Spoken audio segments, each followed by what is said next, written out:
Hati ini adanya 2 jari. Dari dada kita nih 2 jari di bawahnya. Makanya saat kita lagi baca la ilaha illallah, nih bedain dulu nih, ada yang baca zikir, ada yang berzikir.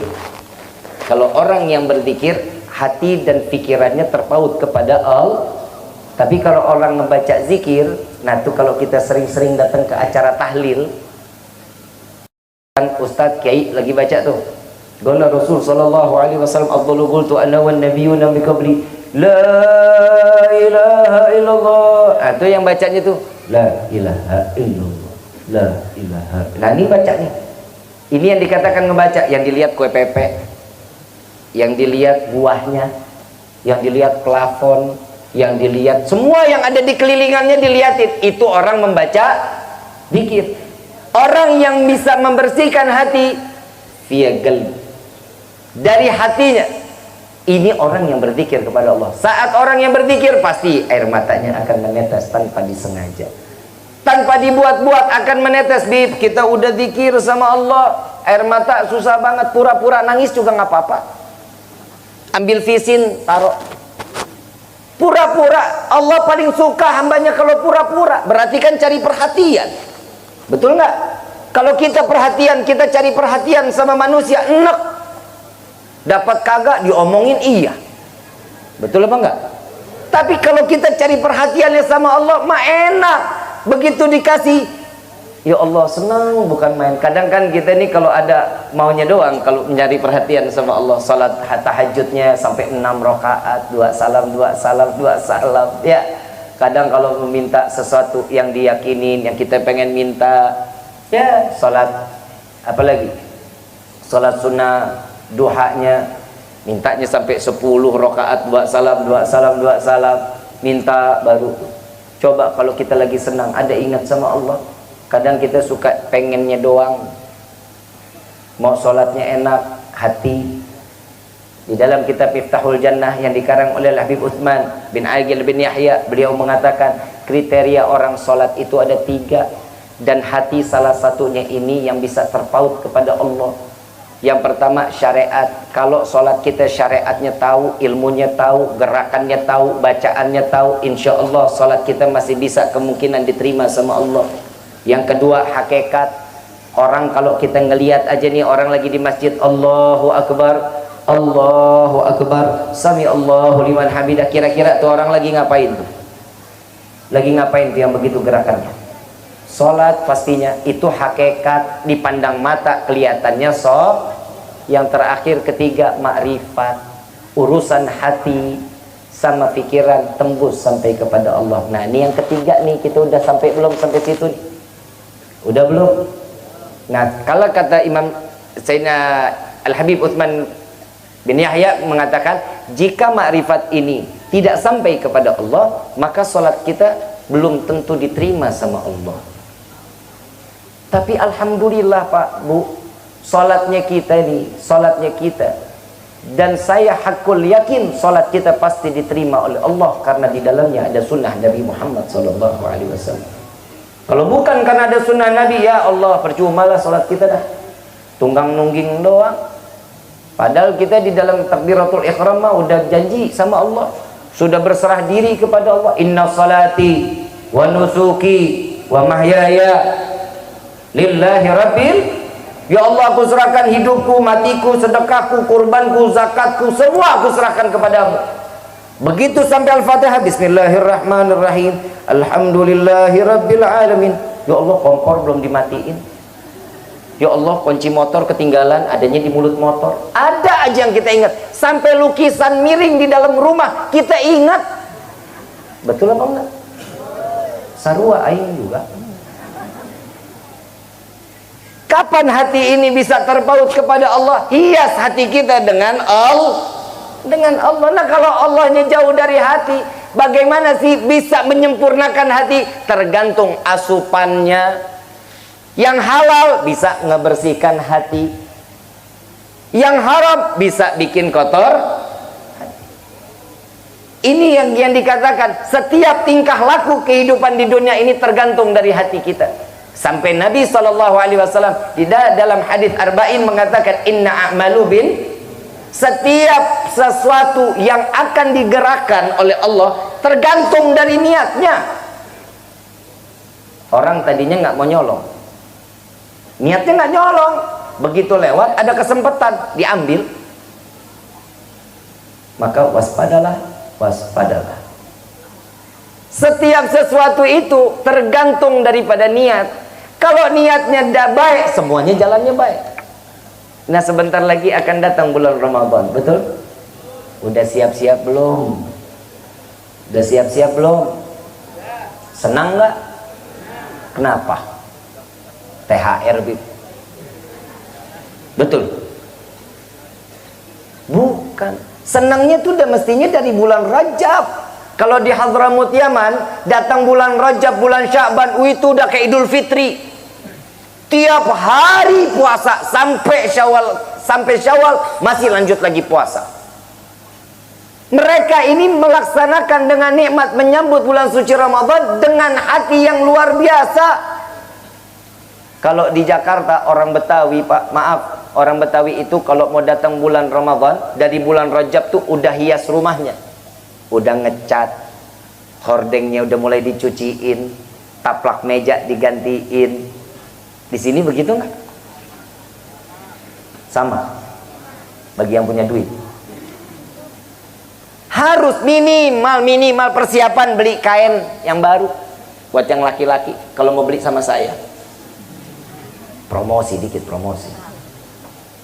Mukenanya baru. Ini yang kalau Ramadan paling bahaya perempuan, Pak. Benar-benar perempuan. Kalau udah datang terawih, la ilaha illallah, sejadah sama mukenanya udah ada, Pak. Orangnya Allah. Di masjid, aduh cepet dulu. Nah, nih taruh nih sejadah sama mukena nih ya. Tuh di belakang tiang yang itu ya.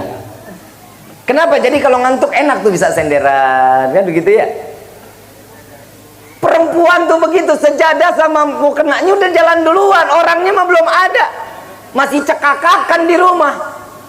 Kebayang kalau bapak-bapak yang datang kain duluan. Jangan bikin ngiri, ibu. Coba kita lihat, siapin waktu Ramadan ini untuk kita beribadah kepada Allah. Ini dari sekarang nih niat. Nabi SAW mengatakan, barang siapa yang hatinya bergembira menyambut bulan suci Ramadan, jasadnya akan diharamkan masuk ke dalam neraka Jahannam. Amin. Amin. Alah, amin aja kudu disuruh. Yang namanya kalau udah orang gembira berarti cinta. Nah, ini kalau udah ngomongin cinta pasti melek nih. Kalau katanya orang Ciawi Lor, love is blind. Hahaha, ngerti nggak lu? Cinta itu kotok. Tahu kotok? Remang-remang, nggak jelas. Kalau kata Evita Mala, tahu Evita Mala? Bapak biasanya yang tahu Evita Mala. Kalau ibu-ibu mah nggak tahu. Mau makan teringat, mau makan teringat padamu, mau tidur teringat. Itu namanya mau ingat. Semua pokoknya udah mah cinta mah udah senang. Nih janjian nih sama orang yang kita cintai nih. Yang besok kita ketemuan ya, yang ya. Kata anak ABG sekarang tuh. Saya lagi bingung, Kiai. Saya lagi bingung kenapa anak sekarang mulai SMP, SD udah pada pacaran. Buka WhatsAppnya, panggilannya ayah bunda. La ilaha illallah. Ada yang abi umi, ya. Putus jadi janda.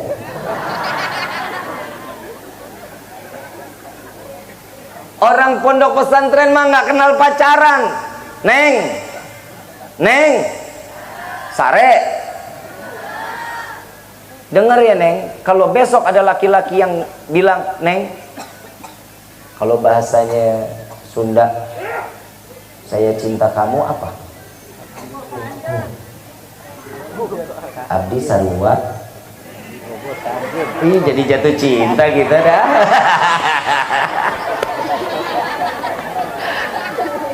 Oh, Habib belok nih, Habib belok. Abdi Bogo ke Anjen, gitu ya. Ente. Gue tau cinta doang. Tolak. Sorry saya nggak butuh I love you, saya butuhnya gobil tuh anak pondok pesantren. Ini kagak, ayang I love you, aing juga. Gue pengen tampol aja yang begini nih. Contohin, perempuan itu kehormatannya tinggi. Cuman gara-gara bunga nggak bisa tidur, bunga ditaruh sampai layu tuh bunga. La ilaha illallah. Saya mau tanya, kalau sekarang Pak, woi, dulu Bapak seneng sama ibu, pernah ngasih bunga? Pernah Pak? Sekarang saya tanya lagi, yang dikasih bunga orang mati, orang hidup? Neng, kalau lu dikasih bunga berarti lu lagi disumpahin mati. Saya lagi bingung sama perempuan sekarang, bingung bener-bener dah tuh. Kenapa demen banget sama bunga, sama coklat? La ilaha illallah ya karim. Mudah-mudahan pondok pesantren Miftahul Raudhatul Huda nggak begini. Istri solehah semua, tapi bohong.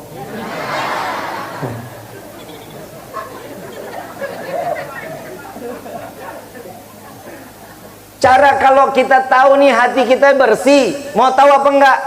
Kalau ada orang benci kita, kita lemparnya kasih sayang sama dia, bisa apa enggak tuh? Kelihatan sih emang nggak bisa, gue juga tuh. Ini orang udah gedek banget sama kita, udah keselin aja.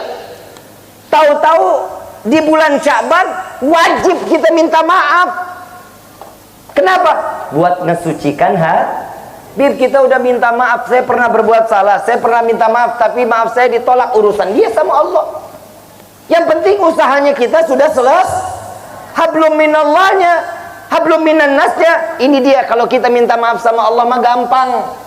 Minta maaf sama manusia lebih dari kayak Tuhan. Tinggal ngemaafin aja susah amat. Kadang kalau manusia ini tuh mintanya maunya diperhatiin, merhatiin agama, nggak mau. Di dalam permohonan maaf ini, itu nggak bakal hina kok kalau kita minta maaf duluan. Makanya saya pribadi di sini khusus saya bisa silaturahmi ke pondok pesantren Raudhatul Huda, saya mohon dibukakan pintu maaf yang seluas-luasnya. Kira-kira dimaafin nggak? Nggak dimaafin, gua pulang. Ini datang bulan Sya'ban, ingin nyambut bulan Ramadan, siapin hatinya. Ini dari sekarang, udah yuk kita buka dong lembarannya tuh. Kalau kita cinta sama Ramadan, ayo berkorban sedikit. Buat apa? Menyambut bulan suci Ramadan. Kan udah dibilang love is blind. Cinta itu buta, gak kenal umur, gak kenal waktu, gak kenal jarak. Itulah namanya cinta. Ada nggak orang Ciawi Lor yang nikah sama orang Kuningan Kota? Ada. Ada nggak orang Ciawi Lor yang nikah sama orang Pabuaran? Dekat apa jauh? Oh dekat. Coba lu jalan kaki. Gempor lu. Betul nggak? Coba kalau karena cinta yang jauh jadi dekat. Mau dibilang hitam dikata manis.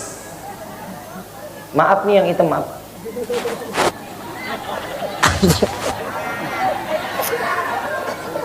Aing lupa. Tapi Habib Muhammad mah manis ya. Gue ngeri ditabok. Beliau ini sahabat saya, beliau ini guru saya. Saya belajar dulu di pondok sama beliau, sempat belajar sama beliau ini 3 bulan. Belajar nahu. Mudah-mudahan dia sih lupa. Soalnya yang bandel saya. Giliran dia yang ngajar, saya mah nggak mau datang. Giliran Habib Gures, Habib Mundir, saya mau datang. Giliran dia, ogah lu juga masih belajar. Tapi subhanallah sekarang jadi sahabat, insyaallah sahabat dunia wal akhirah. Amin ya rabbal.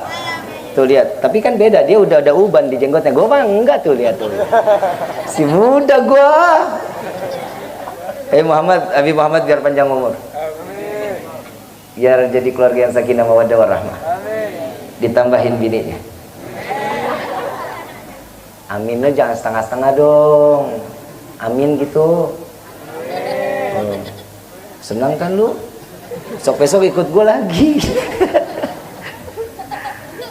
Yang namanya cinta, nggak orang gembrot? Tahu orang gembrot? Tahu? Maaf. Kok lu ngeliatnya Habib Muhammad lagi lu? Kalau ini sekal, ini sekal, ini kalau bilang digemuk-gemuk, iya. Ini gembrot, tahu gembrot? Bangun susah, mau duduk susah, betul. Kalau cinta yang bicara apa katanya? Nggak bakal ngomong gembrot, semok. Betul nggak? Itu kata cinta itu ngebuyarin. Kalau kita cinta tiap hari yang kita obrolin orang yang kita cintain terus, betul nggak? Ngobrol sama tetangga, tahu nggak, no, laki saya, luar biasa hidungnya mancung banget. Yang cerita bini saya. Lah emang hidung gue mancung ya? Gue kalau ngomongin hidung lu mah kalah lah. Gue pasti menang gue. Serius.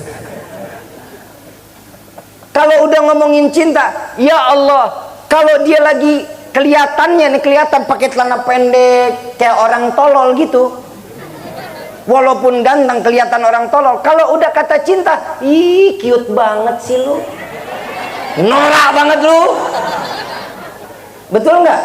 Itu namanya cintanya kan dasar dari mana? Hati. Kalau hatinya udah penuh, kita cintain, insya Allah apaan aja yang dia pakai kita lihat enak aja.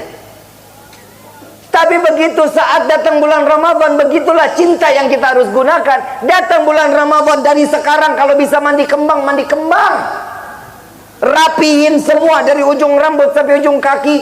Datang bulan Ramadan, gunting rambut, kumisnya dipotong, jenggotnya dirapihin, kain sarung baru, pakai baju koko yang agak mahalan dikit. Gue juga jual kalau yang mahalan mah. Peci ada, pakai yang terbaik. Kenapa? Nih, terawih bulan hari pertama bulan Ramadan, saya pakai ini nih. Tapi masjid nggak usah pada dilebarin. Kadang proposal datang mau Ramadan, ini ngapain? Mau pelebaran masjid sih. Emang kenapa? Kalau terawih kagak muat. Oh kenapa orangnya banyak? Iya Bib, sampai keluar Bib, nah, jalanan ditutup. Saya cuma bilangin, nggak usah dilebarin, ntar juga lebar sendiri. Itu kan minggu pertama, minggu kedua mulai ada kemajuan. Maaf, betul nggak? Masuk minggu ketiga makin tambah maju. Minggu terakhir ya pasti isinya cuman panitia zakat. Betul kan? Jadi nggak usah dilebarin, ntar juga lebar sendiri. Ini kalau seandainya mereka tahu nikmat yang datang bulan Ramadan, nafasnya menjadi zikir pahala di hadapan Allah. Duduknya kita bengong-bengong, pahala. Tidur, pahala. Tapi bukan berarti anak muda. Anak muda, ini gue paling gedek kalau sama anak muda nih. Tidurnya habis subuh bangun 5:30 sore. Lu puasa setahun juga kuat PA. Puasa cuma 40 menit. Udah bangun 5:30. Aduh, pura-pura lemes juga, gue tampol juga tuh. Jangan gitu. Berarti ya kan namanya tidur kan juga ibadah. Tidurnya orang puasa yang ibadah itu cuman sedikit, sisanya buat ibadah. Dia tuh tidur untuk bangun baca Quran, sholatnya, biar dirapihin zikirnya, kerjaan juga enak. Kan begitu. Ini kagak, tidur dari jam 7 bangun 5:30. Untung lu kagak pae.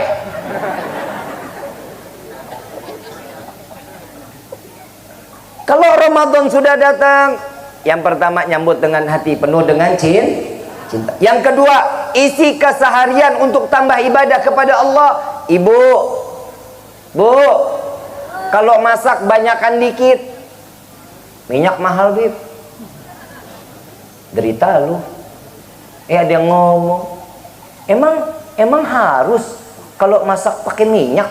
Kan bisa direbus, kan bisa dikukus. Dah. Makanan rebusan kukusan mulu ya, kencing mulu kita. Nah isinya air. Betul. Tuh coba kita lihat. Emang bikin sambal nggak pakai minyak? Pakai minyak nggak? Kecuali sambal mentah kan.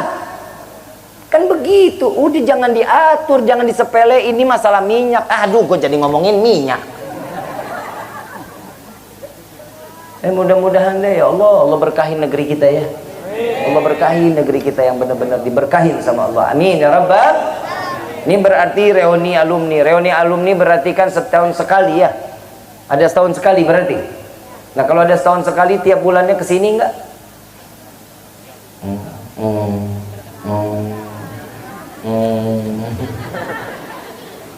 Maaf Bib, kita punya kesibukan masing-masing. Iya, tapi ingat dong sama gurunya. Kita di pondok pesantren kan laula murabbi ma'araftu rabbi. Kalau bukan karena guru-guru kita, kita mana kenal siapa sih Allah kalau bukan karena guru-guru kita. Ini reuni datang kayak begini, jangan cuman bawa tentengan, cuman amplop doang 5.000. Hoi, yang bawa tentengan bulaga budek dah.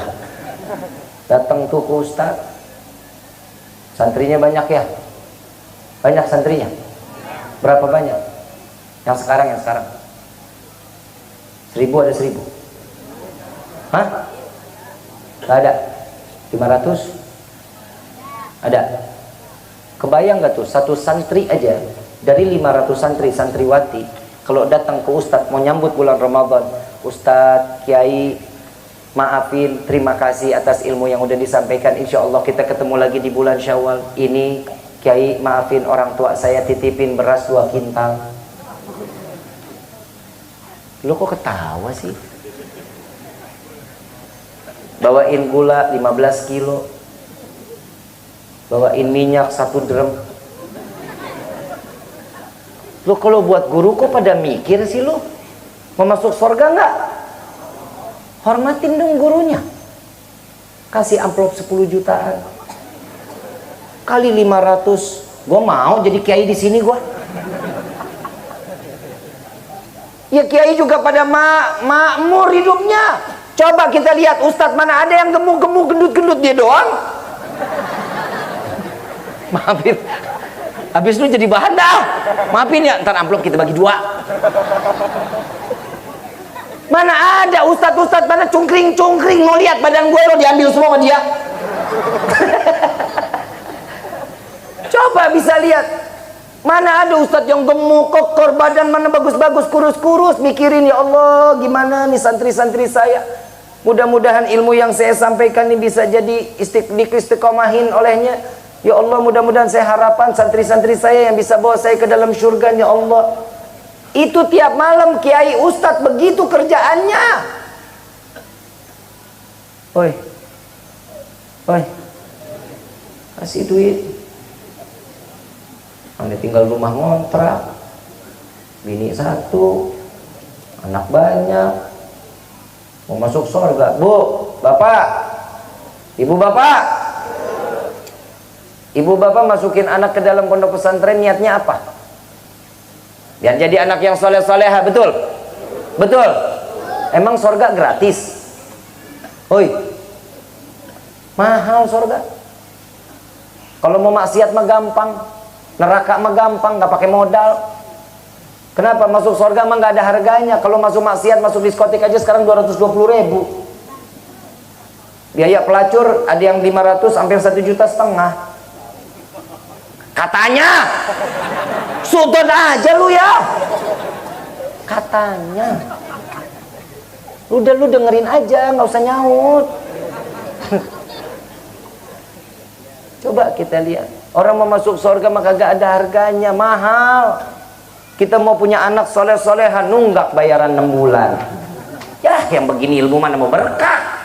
Ustadz begitu ngajar, ini yang belum bayaran nih. Coba kita rubah dong mindset kita dong. Kalau kita mengajar bahasa Inggris, panggil guru privat, mahal banget bayarannya 600-500 ribu, nggak pakai nawar. Kenapa? Biar ngocehnya bisa bahasa Inggris. No, anak di Inggris masih 3 tahun pintar banget bahasa Inggrisnya, nggak pakai belajar dia. Betul nggak? Demi Allah, masa saya bohong? Mau kok bahasa Arab? No, lihat orang Saudi anak 2 tahun lagu Arab mah enak banget suaranya, mahrotnya benar, nggak pakai belajar dia no. Woi, Ya iyalah, emang dia tinggalnya di sono. Yang lucu, saya lagi pertama kali umroh 2003. Saya lagi duduk di Jeddah, ada kucing lewat. Ih, seneng dong ketemu kucing Arab ya. Ih, kucing Arab nih. Gue godain, gue pikir suaranya hai, pakai bahasa Arab. Ahlan, kan gitu kali ya. Ahlan kan gitu. Begitu gue tengok, ya sama lu mah. Sama. Gue pikir ahlan, kirain gitu kucing Arab bahasanya ada sika gitu loh, ada hijaz. Enggak, ternyata meong sama. Nah sekarang saya mau tanya, bahasa Inggris dari ujung ke ujung sama apa enggak? Sama apa enggak? Orang Inggris, kita bisa bahasa Inggris, obrolan kita nyambung sama dia, sama enggak berarti? Sama. Perlu belajar. Perlu belajar, itu urusan dunia. Kita ridho mengeluarkan untuk urusan dunia. Kenapa kita nggak ridho untuk urusan akhirat? Sekarang saya mau tanya, di dalam ilmu di akhirat, kita ini bisa ngebangun rumah kalau kita sedekah, betul? Betul? Nah sekarang saya mau tanya, sedekah. Kita ini punya kantong, kanan, kiri, bawah, atas. Yang atas isi 100.000. Yang kanan 20.000. Yang kiri 2.000. Yang mana kita sedekahin? 2.000. Terus lu mau sorga, punya rumah di sorga gitu, lu jajal coba, lu ke material 2.000, Pak saya punya modal 2.000, tolong bangunin saya rumah, insya Allah lu dicor. Betul apa enggak? Gak ada 2.000 dikasih, ya Allah dikasih 2.000 paku segenggam. Orang kalau mau kaya sedekah dulu biar jadi orang kaya. Dan gimana kita mau masuk ke akhirat kalau urusan kita masalah akhiratnya aja bakhil? Bu, oi, mau jadi orang kaya nggak bu? Nggak mau bu? Mau jadi orang kaya apa mau berkah hidup? Mau kaya mau berkah, nggak mau jadi orang kaya. Lu mah banyak maunya. Tapi minta sama Allah, ya Allah limpahkan kami rezeki untuk dapat beribadah dan menambahkan nilai ibadah di hadapanmu. Itu mintanya, makanya Allah kasih terus. Minta sih mudah-mudahan kita semua ini jadi orang kaya yang berkah. Kalau orang kaya mah banyak ya. Banyak gak orang kaya? Banyak orang kaya. Hidupnya berkah? Belum tentu. No, yang ditangkap KPK orang kaya bukan? Indra Ken. Duitnya banyak gak? Banyak. Anak muda duit banyak, nipu. Betul? Doni Salmanan. Betul gak? 800 miliar. Kekayaannya 800 miliar. Kaya gak? Kaya. Judi. Ada yang ngomong, saya lagi bahas tuh di Instagram tentang masalah ditangkap ngambil hak orang lain. Ada yang nyaut, Habib, tapi kan Indra Ken tuh Doni Salmanan nggak pantas untuk ditangkap. Kenapa? Orangnya baik, hatinya mulia, ke orang yang di bawah itu selalu berbagi.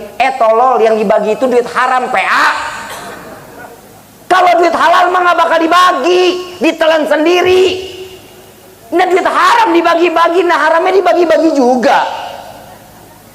Nah coba bisa kebayang, emang dia sama orang tua baik banget, bu, ngeluarin duit tuh, nih begitu ya. Nah yang dikasih itu duit haram. Coba kalau bapak ibu hasil macul, jual ubi, berapa sih untungnya? Berapa untungnya? 100, 200 ribu. Alhamdulillah, berkah nggak? Berkah nggak? Duit yang segitu banyak belum tentu berkah. Nah ini di dalam bulan Ramadan, sedekah yang banyak sama tetangga. Urusannya amaliyah ke tetangga yang baik. Ajak ngobrol dia, ibu kalau masak kolaknya banyakan, bisa bagi-bagi ke tetangga. Betul? Sekarang saya mau tanya, biasanya kita kalau ngasih orang tuh yang enak apa yang nggak enak? Hah? Yang nggak enak? Yang enak kemana? Buat makan sendiri. Ini makanya bedanya kita sama Nabi. Nabi Muhammad lagi saat dimana kurmanya panen, yang keras disingkirin, yang lembek Siap dimakan, disiapin, dibagi ke tetangga, kepada sahabat. Yang nggak enak, Nabi makan sendiri. Dicelupin ke air pagi, malam baru bisa dimakan tuh kurma. Kalau kita kan beda. Yang enak mah kita garas, yang nggak enak kasih orang. Ini coba dirubah kehidupan kita tuh. Coba yang enak kasih ke orang, yang nggak enak kita makan. Bisa apa enggak? Nggak sanggup itu. Kalau kitanya aja nggak sanggup, gimana orang lah? Tuh, semua kembali dari hati. Mudah-mudahan keluar dari sini hati kita dibersihkan oleh Allah. Ternyata hati yang bisa membawa kita ke dalam surganya Allah. Kalau urusan ibadah kita kepada Allah, ada satu riwayat, ada seorang hamba Allah diberikan umur 1000 tahun, hidupnya ibadah kepada Allah. Ibadahnya qiyamul lailnya, ibadah tahajudnya, duhanya, hajatnya, sholat taubatnya, luar biasa. Gak ada yang tandingin. Saking hebatnya di dalam ibadah, Allah kasih bonus. Diturunkan malaikat pemegang kitab, isi di dalam kitab itu nama-nama penghuni surganya Allah. Diketemuin sama itu orang yang ahli ibadah. Begitu keluar, dia keluar dari masjid ingin pulang ke rumah, dia lihat, Tuhan siapa? Saya malaikat, pantas saya belum pernah ngelihat Tuhan di daerah sini. Anda ini malaikat apa? Saya petugas pencatat nama-nama hamba Allah, penghuni surganya Allah. Itu apa yang di tangan? Ini bukunya. Orang-orangnya namanya ada di situ. Iya, ada di sini.